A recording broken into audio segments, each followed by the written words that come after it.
नेत्या पदावरून टोलवाटोलवी पाहायला मिळते. मुख्यमंत्री म्हणतात की तो सभापती आणि विधानसभा अध्यक्षांचा निर्णय आहे. असं आहे की या विषयावर मी अनेक वेळा बोललो, तरी देखील मुख्यमंत्री यांनी जे काल विधान केलं ते मी बघितलं. राज्याचे उपमुख्यमंत्री एकनाथराव शिंदे यांनी त्याच्यावर दिलेलं लंबचौडं भाषण तेही मी ऐकलं. परंतु मला एवढंच फक्त सांगायचं आहे की राज्याच्या मुख्यमंत्री उपमुख्यमंत्र्यांना की आपल्या विधिमंडळाचे जे सचिव आहेत, मुख्य सचिव जे आहेत, त्या सचिवांनी या संदर्भामध्ये मला दिलेलं जे पत्र, लेखी पत्र आहे, त्या पत्राचं कधीतरी त्यांनी वाचन करण्याचा त्रास घ्यावा. त्यामधली तरतूद तुम्ही मला दाखवा की अशा पद्धतीनं 10% आमदार असणं गरजेचं आहे. विधिमंडळ अधिनियमामध्ये मला ही तरतूद दाखवा, कायद्यामध्ये मला ही तरतूद दाखवा, कुठल्याही प्रकारचा एखादा निर्णय मला दाखवा की अशा पद्धतीचे 10% आमदार असले पाहिजेत. अशी कुठेही तरतूद नाही.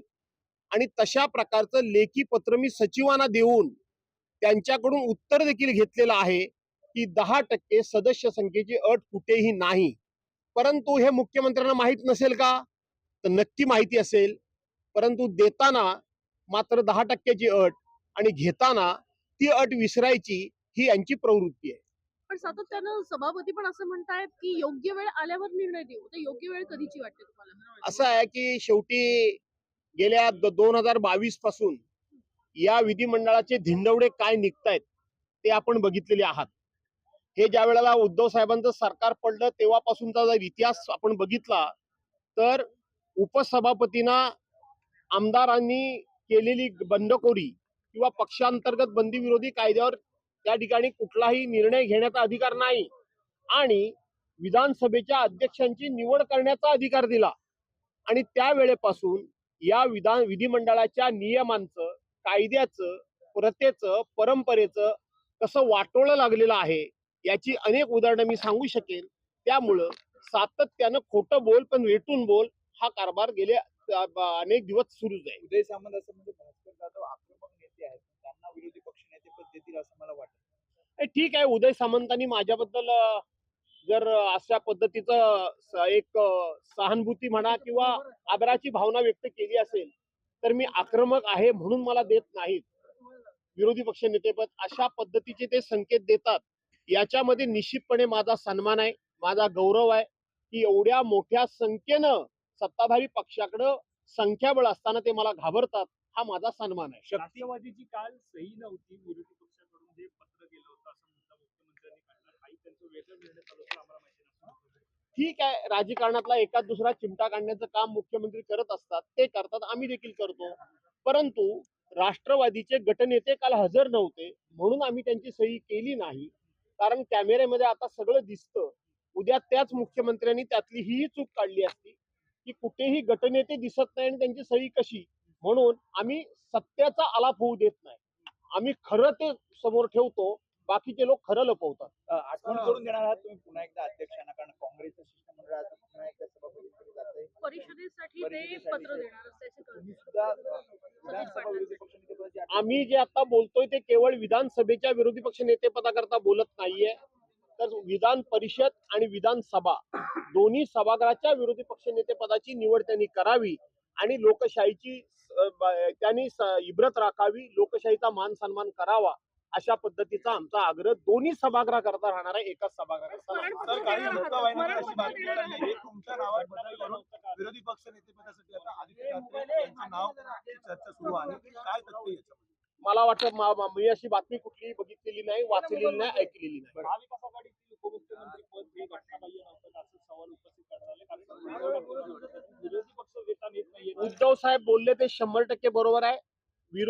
उपमुख्यमंत्री पद हे घटनात्मक पद नाही. उपमुख्यमंत्री पदाला विशेष कोणताही दर्जा नाही, विशेष कोणतेही अधिकार नाहीत. ती राजकीय सोय आहे. परंतु विधानसभा असेल, विधान परिषद असेल, या विरोधी पक्षनेते जे आहेत हे घटनात्मक पद आहे, हे संविधानिक पद आहे. त्या पदाला घटनात्मक दर्जा आहे. उपमुख्यमंत्री पदाला नाही.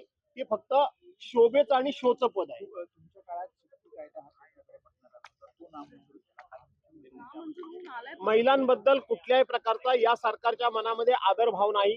त्यांच्या सुरक्षेबद्दल, त्यांच्या हक्कांबद्दल या सरकारमध्ये कुठल्याही प्रकारची जागरूकता नसल्यामुळेच तो शक्ती कायदा परत आला. सर, एक नंदुरबारचा एक मुद्दा आहे. सर, पुणे प्रकरणामध्ये नंदुरबारचा असा मुद्दा आहे की इथे महिलांची डिलिव्हरी जी आहे ती आजही ब्लेडनी किंवा बाणांनी कापून केली जाते. आरोग्य खात्याकडून 700 कोटीहून जास्त निधी आतापर्यंत खर्च करण्यात आलेला आहे. तरी देखील ही परिस्थिती असं आहे की लाडक्या बहिणीला 1500 रुपये दिले, सरकारी तिजोरीतले दिले, की त्या लाडक्या बहिणीवर कुठलाही अत्याचार झाला, त्यांच्यावर कुठलेही उपचार झाले नाहीत, त्याला नाळ म्हणतात.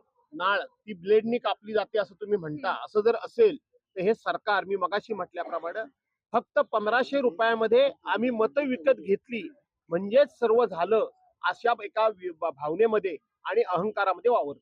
धन्यवाद. एक शेवटचा प्रश्न घेतो. पुणे जमीन प्रकरणामध्ये पार्थ अजित पवार असं नाव आहे म्हणून कारवाई होत नाहीये. सर्वसामान्य माणूस असं त्याला लगेच अटक झाली असतं असं अंजली म्हणजे म्हणतात. काय वाटतं याच नावामुळेच त्यांची असं आहे की या राज्याचे मुख्यमंत्री देवेंद्रजी फडणवीस आहेत. सर्वसाधारणपणे यापूर्वीचं सभागृहातलं किंवा मुख्यमंत्र्यांचं स्टेटमेंट किंवा गृहमंत्र्यांचं स्टेटमेंट जर तुम्ही बघितलं तर एखादा अत्याचार झाला, बलात्कार झाला, खून झाला, मारामारी झाली तर सर्वसाधारणपणे राज्याचे प्रमुख किंवा गृहमंत्री त्याच्या संदर्भात भाष्य करत नसत.